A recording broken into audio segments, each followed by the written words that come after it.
virus más frecuentes que pueden infectar a los niños y niñas menores de 5 años de edad, pero sobre todo menores de 2 años de edad. Llegaban los niños a urgencias muy graves porque en unas pocas horas tenían 20 o 30 vómitos y 20 o 30 evacuaciones diarreicas. Te voy a decir los signos y síntomas que debes cuidar.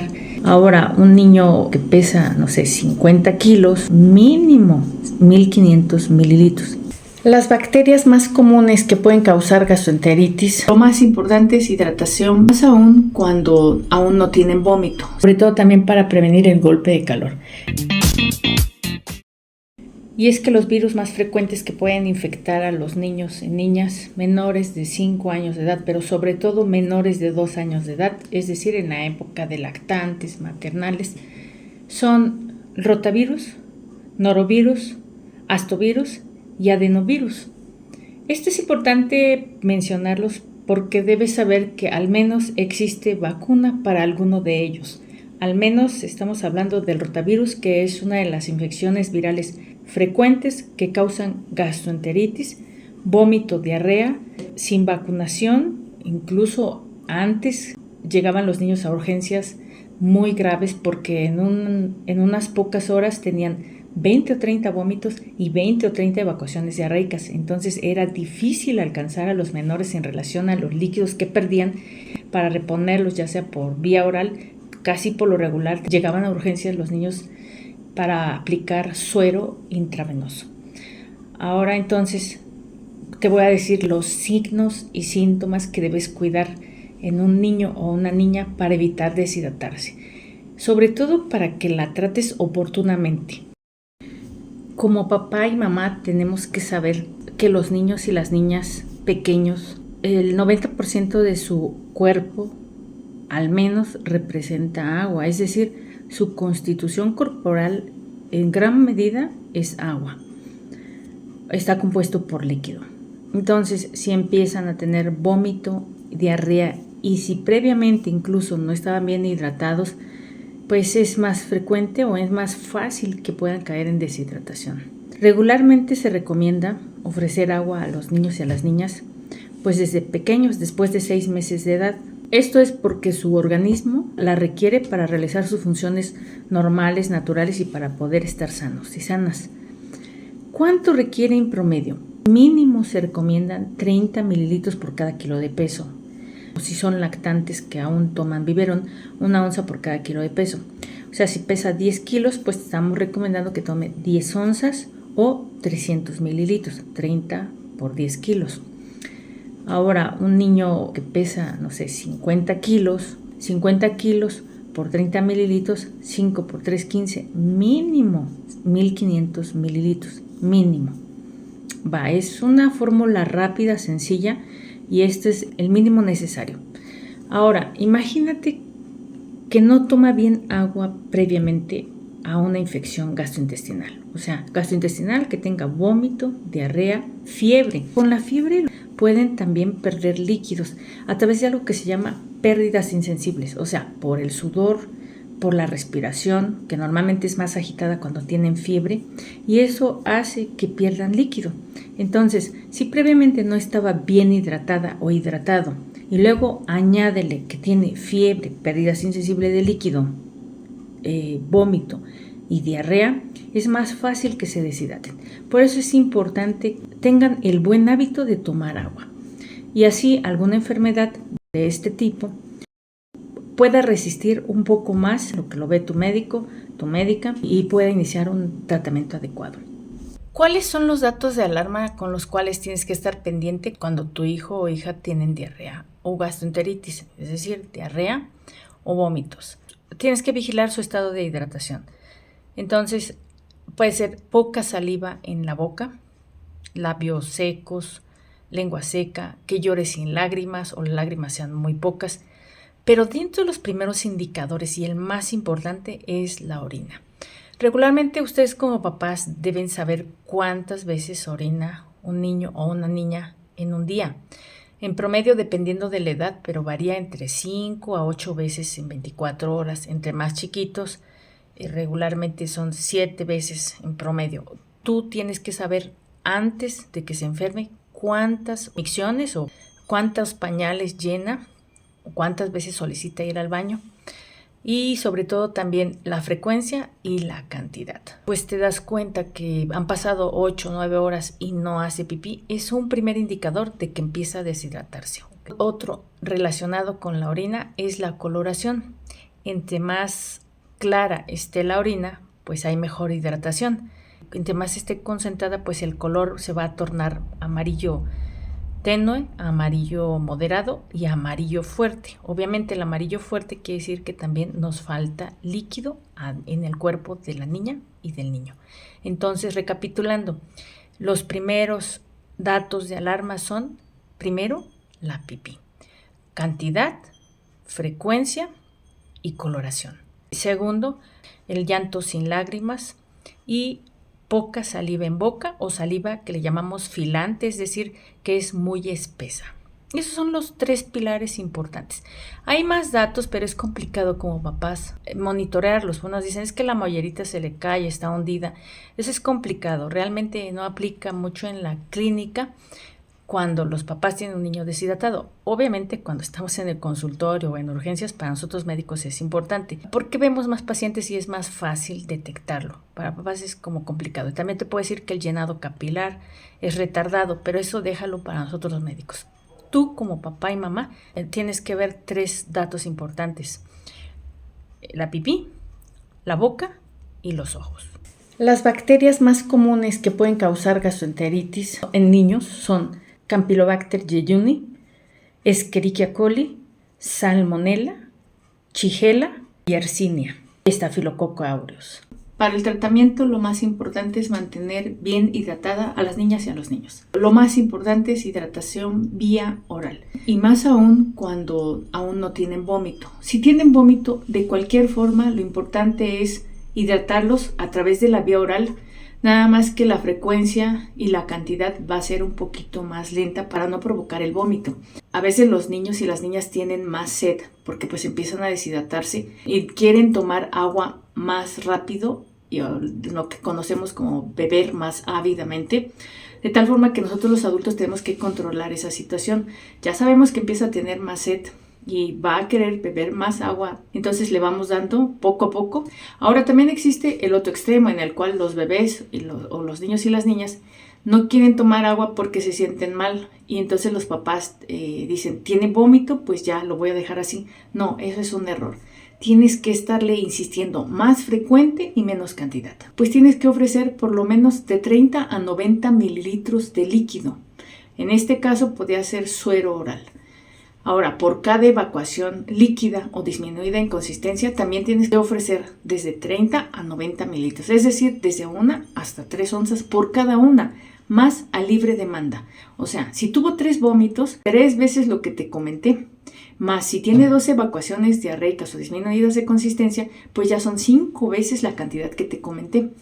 Por eso es que cuando van ya con nosotros a pediatría o a la consulta, ya traen un historial de que, oye doctora, ya tuvo 3 vómitos y 5 evacuaciones líquidas o diarreicas. Entonces ya vamos atrasados en 5 formas de sacar líquido. Les pregunto, ¿le repusiste el líquido? No, es que se siente mal y por si fuera poco, pues por lo regular tienen fiebre o febrícula. Entonces hay otra pérdida de líquidos a través de las pérdidas insensibles, sudor y la forma de respirar. Entonces ya vamos atrasados. A partir de la consulta, por desconocimiento en muchas ocasiones, pues de los papás, pues para eso estamos nosotros los pediatras, para orientarles. Entonces partimos de ahí, sabes que ya tenemos un atraso en relación a este aporte de líquidos y ya se empieza a notar porque ya está bajando de peso, porque recuerden que 90% del cuerpo de un bebé o de un niño, mínimo 80, dependiendo de la edad, por ciento de su cuerpo es agua. Entonces tenemos que reponer esa pérdida para que nos vaya a ganar y deshidratarse más rápidamente y entonces la vía oral no sea suficiente y tenga que ponerle entonces líquidos por vena. Entonces, ¿qué te voy a sugerir? Primero, pues la prevención. ¿Cómo puedes prevenirlo? Pues con un adecuado lavado de manos, tanto para la persona que prepara los alimentos como para los niños y las niñas que van a consumir esos alimentos. Segundo, pues sobre todo en época de calor, ten mucho cuidado con los alimentos. Refrigerarlos bien Y en lo que esté en tu posibilidad, tal vez evitar comprar o comer fuera de casa. En lo que esté en tu posibilidad.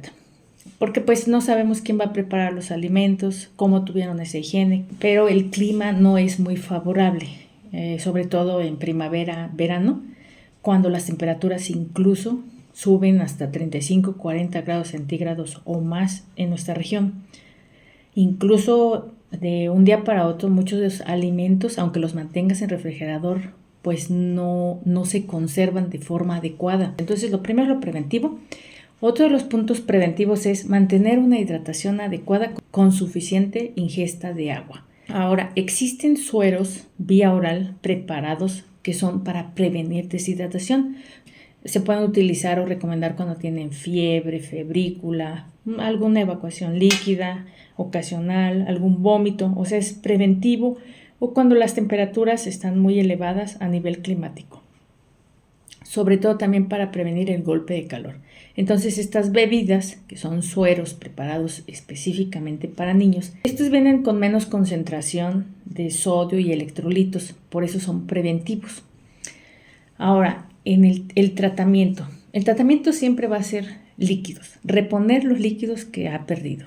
También es sintomático, o sea, si tiene muchos vómitos, pues se tienen que detener.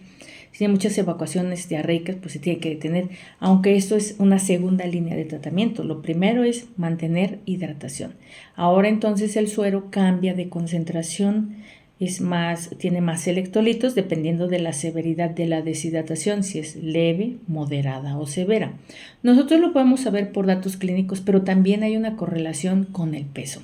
Si pierde menos del 5% del peso previo, si pierde entre un 5 o un 10% del peso previo a los síntomas, o si pierde del 10 al 15% de su peso antes de los síntomas. Entonces, así lo podemos clasificar como leve, moderada o severa. Y dependiendo de en dónde se encasille o en dónde se clasifique esta deshidratación, pues la pauta será tratamiento vía oral, sobre todo en la leve y en la moderada, y en la severa, si no tolera la vía oral y es severa, entonces ya se procede a aplicar líquidos intravenosos regularmente ya en un hospital. En muy escasos casos se utiliza antibióticos. ¿Cuándo se pueden recomendar? Cuando se tiene sospecha de algunos gérmenes que son bacterias, sobre todo, como lo son el cólera, la Shigella, la salmonela, los que ya te había comentado previamente, el estafilococo, la clamidia. ¿Y cómo sospechar que es una bacteria? Bueno, aparte de los vómitos, de la diarrea, de la fiebre, en muchas ocasiones es fiebre persistente de difícil control y sobre todo elevada, pero de difícil control. Entonces ese podría ser uno de los criterios. Y el otro de los criterios es que puedan presentar sangre en evacuación. Sangre en evacuación y fiebre, más los síntomas previos, vómito, diarrea, dolor de estómago, había que considerar tal vez requiera uso de antibióticos, que es en un mínimo de los casos, y nosotros pediatras estamos muy atentos ante esta situación. Sin embargo, considero importante, tienes que saber como mamá y papá que lo más relevante es la prevención, en su momento la buena y adecuada hidratación y posteriormente valorar si requiere algún otro medicamento como antipirético para la fiebre, antiemético para el vómito, antidiarreico es difícil que lo usemos en pediatría, casos muy especiales se dan, y los antibióticos que en casos también muy concretos se administran cuando sospechamos entonces bacterias. Ahora, también existen los hongos o algunos parásitos que pueden causar gastroenteritis. Estos son menos comunes, pero al final del día existen. Entonces, a los hongos pues se les da antimicóticos y a los parásitos pues desparasitante. Regularmente los parásitos causan gastroenteritis más leves que te da tiempo de reaccionar a lo más importante. Hidratar, se debe evitar a toda costa la lactosa, los lácteos, porque regularmente las vellosidades que están en el intestino, es que en la luz del intestino, que regularmente, digamos, es un ejemplo, está así, el intestino y tiene austrias o tiene relieves o salientes, ¿sale? Entonces, digamos que aquí está la luz del intestino, tiene salientes hacia abajo y de la otra pared intestinal salientes hacia arriba, de tal forma que una vez que pasa el líquido o la leche o el jugo, pues cuando una mucosa intestinal está sana, absorbe hacia adentro, hacia abajo, hacia arriba, para llegar al cuerpo. Pero cuando estas están lastimadas por una gastroenteritis, se aplanan totalmente y entonces, en lugar de estar muy profundas, están aplanadas, si acaso hacen esto, y entonces si les ofrecemos azúcar, como los lácteos que tienen lactosa o el queso, la crema, los jugos, entonces el azúcar jala por ósmosis a más líquido para que dé más diarrea. Entonces jala hacia la parte externa del cuerpo para tener todavía más evacuaciones líquidas y entonces deshidratar más fácil o más frecuente a los niños y a las niñas. Tenemos que suspender todo lo que tenga azúcar, lactosa. ¿Cuánto tiempo? Pues se recomienda alrededor de 2 semanas, porque luego una gastroenteritis pues regularmente dura de 3 a 5 días la evolución natural de la enfermedad, pero como están lastimadas estas vellosidades de los intestinos, pues esas se recuperan por lo general después de 2 semanas. Entonces, si ves mejoría, que es lo que sucede frecuentemente, y entonces hay falla aparentemente del tratamiento, ahí vas otra vez con tu pediatra o cambias de pediatra, lo vas con un médico otro, porque pues bueno, acudes y te tratamos de orientar. Lo importante es que esas recaídas casi siempre son por esa situación. Ya suspendiste 5 días la leche o los jugos y luego ya ves mejoría, le empiezas a dar y, ay, ¿sabes qué, doctora? Tiene otra vez diarrea, otra vez hay recaída, se siente, pues lo veo mal. ¿Por qué? Por las evacuaciones. Pero resulta que ya no tiene fiebre, ya no tiene vómitos, ya no tiene dolor abdominal. Nada más es la diarrea y en menos ocasiones. No es una recaída, es simplemente, no quiere decir que la infección esté nuevamente, es simplemente esta situación que te estoy comentando. La luz intestinal todavía no se repara. ¿Por qué? Porque sufrió durante la infección activa. Entonces, a considerar es evitar azúcares, como ya te comenté, durante este periodo. Te invito a que te suscribas a mi canal, lo compartas para que más papás sepan cómo puede actuar ante una gastroenteritis con sus hijos y sus hijas. Por aquí te voy a dejar un par de videos que considero te pueden ser de utilidad, van relacionados con el tema, en relación a la deshidratación y al golpe de calor. Te invito a que te suscribas y que actives en todas las notificaciones para que cada vez que suba un nuevo video te sea avisado.